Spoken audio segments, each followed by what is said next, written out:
मित्रांनो, स्वागत आहे तुमचं आजच्या या कोऱ्याकरकरीत ब्लॉग मध्ये. मी म्हणालो होतो ना, गावावरतून कोकणातून लांजा तालुक्यातून आलोय माझ्या भावाच्या लग्नाला. काल हळद झाले, आज त्याचं लग्न आहे आणि लग्नाची तयारी मस्तपैकी न्हाव्याला बोलवून सकाळचा जो न्हाव्याचा कार्यक्रम असतो तो करण्यात आलेला आहे. आता बघा त्याची सुरुवात कशी होते. एन्जॉय करा, मजा करा.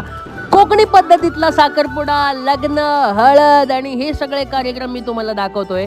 हे संपूर्ण व्हिडिओ माझ्या चॅनलवरती आहेत. यूट्यूब चॅनलला जा आणि ऋषीमुनी सर्च करा आणि नक्की पहा. धन्यवाद, जुडून राहा.